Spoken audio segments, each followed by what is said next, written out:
Ok. Alors le choix est hyper intéressant. Je vais pas vous le survendre. Hein. Arana, j'ai testé plein de trucs. La plupart du temps, elle est quand même assez naze. Il y a peut-être en compo l'ardeur qu'elle est cool, mais les compos l'ardeur, ça arrive très rarement. Basial, j'ai pas la technique. Maleficent, j'ai pas encore testé, mais elle a l'air cool. Les Rafam, bon. Rafam, c'est quand même très très facile de gratter des points avec. Hein.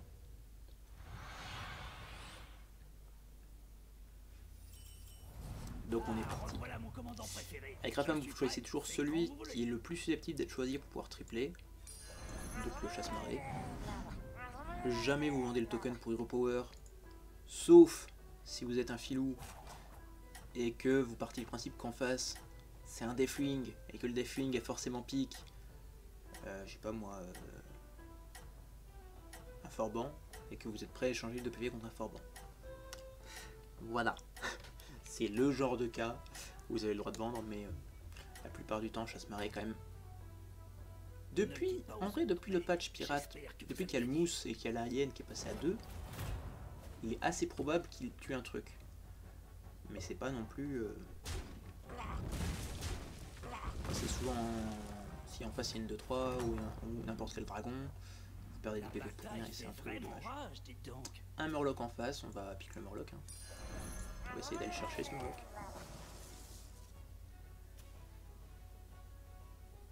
Après il va sûrement le cramer. Hein. Il va sûrement le cramer pour découvrir une autre carte. Si ça se trouve, il avait... il a battu Neneuil avec un Murloc. Donc soit il a le Murloc de 3 qui a battu les 2 bêtes, soit il avait le 2-1, il a fait pour héroïque sur la 1-1, il a découvert une des 2 cartes là. Du coup, s'il a une celle-ci, autant mettre lui en 2. Ok, value trade dans la 1-1. Ok, il a vendu, il est content. Il a pas vendu en fait, il a Hero Power, c'est revenu dans sa main. Alors il me met dans la panade, il va essayer d'échanger quelques points de vie. Pour ça, je vais chercher un Murloc maintenant que j'ai lui, c'est mieux que je touche un Murloc. En l'occurrence celui-ci est pas mal, on va le cacher. Et du coup, je suis plus vraiment handicapé par ce qu'a fait Capitaine Double Crochet parce que je suis remonté à 7 serviteurs et je vais pouvoir avoir bord de plein au prochain tour. Par contre, qu'elle tasse sur les 5 gold, c'est une mauvaise nouvelle. C'est une très mauvaise nouvelle, on va prendre des dégâts là. Ah non, il a up. Ok, donc lui aussi, il va rien me donner. Les adversaires qui sont particulièrement avares.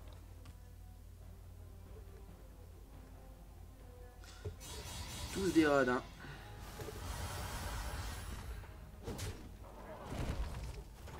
Pas grave. Enfin si, grave, mais... Quoi lui, c'est un capitaine Odora. Je pense que je vais prendre la protectrice.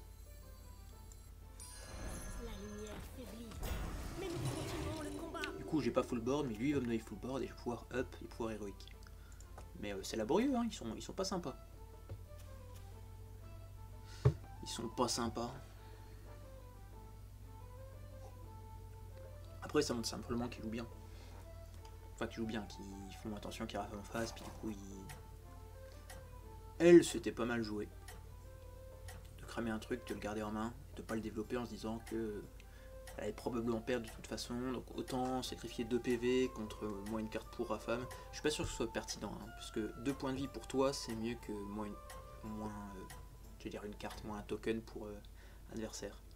Moins un gold en vérité. Je suis pas sûr que tu sois prêt à échanger 2 PV pour enlever un gold à quelqu'un. Ok, c'est 50-50 globalement.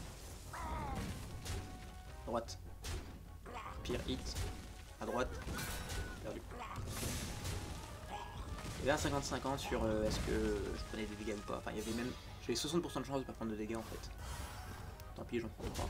Je récupère une bonne carte ceci dit. J'ai de nouvelles recrues à vous proposer. Est-ce que je le freeze? Il me semble pas que je le freeze. J'ai plutôt Hero Power là-dessus, enfin Hero Power, faire pouvoir crit de guerre là-dessus, histoire d'avoir plusieurs cartes avec un peu d'attaque.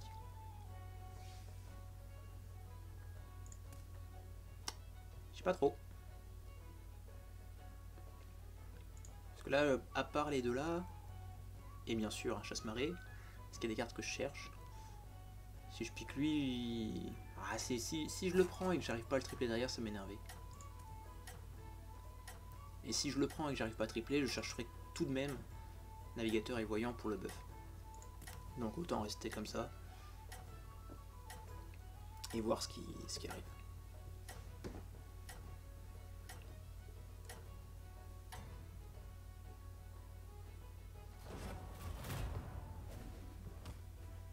Excellent le travail de la petite comment elle s'appelle, protectrice.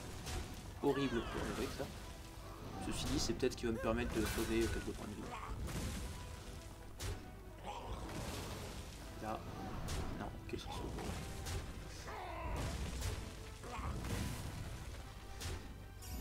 Ouais. Soit. Bah j'ai deux points héroïques qui sont partis dans le vent, c'est pour ça que je suis un petit peu en difficulté. Qui ne vous détruit Comment pas, se retrouver vous rend plus fort. Ça c'est une excellente carte, mais j'ai pas de dragon. Après ça c'est un dragon.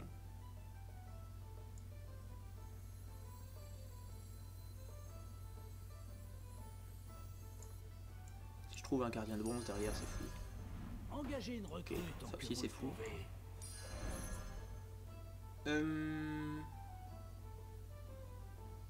Est-ce que je pique lui pour avoir une 4-5? Peut-être.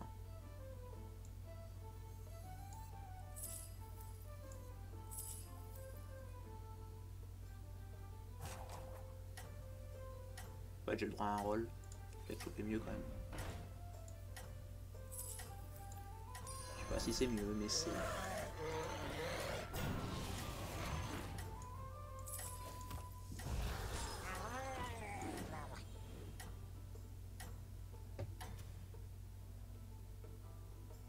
Je pense que vous avez une chance de l'emporter. Les deux là doivent être échangés, je suppose. 100% de défaite, c'est beaucoup 100% de défaite.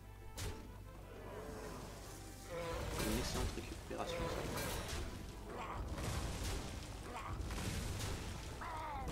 Ah, il y a le gardien de bronze qui a pris le plus 2, c'est ça qui m'éclate.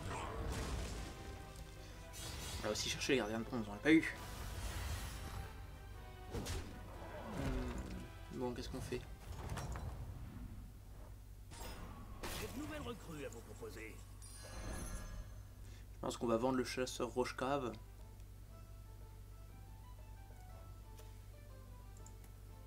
C'est ça le plan?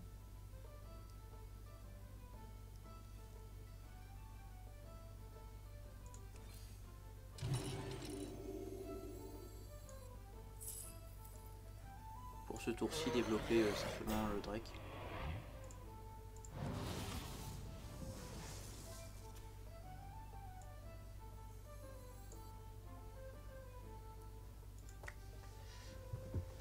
Prochain tour, on essaye de tripler un de nos 3 doublons. Et on récupère du coup soit des Murlocs et on part Murloc, soit Bran et on part Murloc, soit Tranche Trip et on part Dragon. Goldrin on peut toujours switch, hein, on a encore quelques points de vie, même si on a pris assez cher, l'air de rien.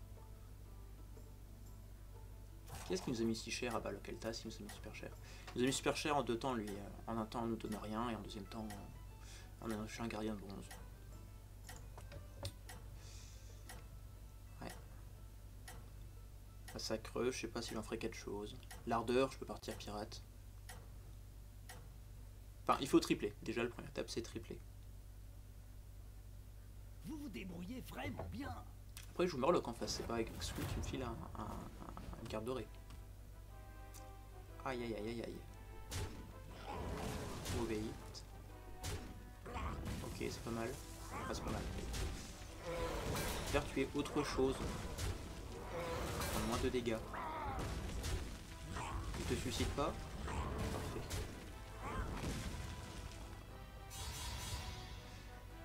On pas trop cher. Mais on est quand même pas bien du tout.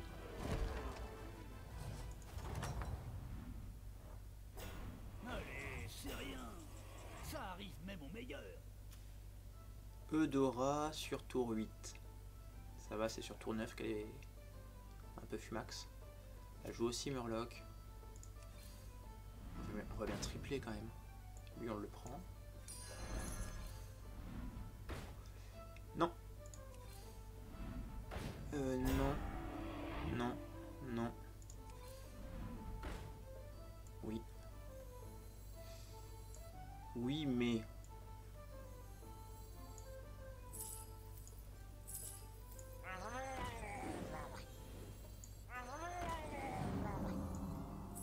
Je pars du principe que j'aurai pas Bran. Si j'ai Bran, il me mettra bien plus tard. Là, ça me permet vraiment de créer une grosse créa. Je vais pouvoir me carry pas mal.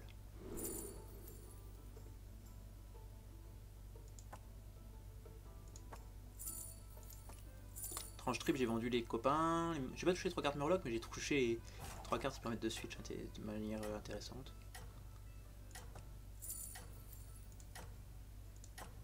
Je vais prendre l'ardeur et on verra bien.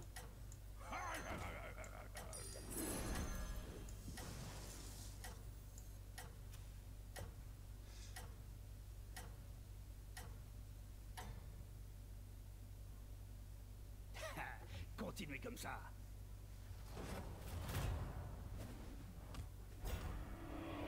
Aïe.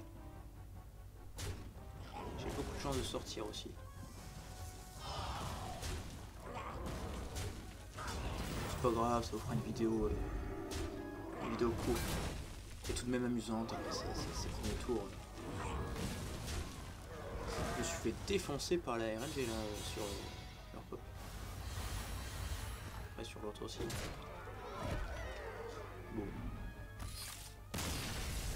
C'est vrai que j'avais pas pensé quand j'ai vu. C'était marqué Murloc, j'ai pas pensé que du coup. J'ai pas pensé à jouer autour de leur new module. Bon. Bah voilà, la remontada est en cours.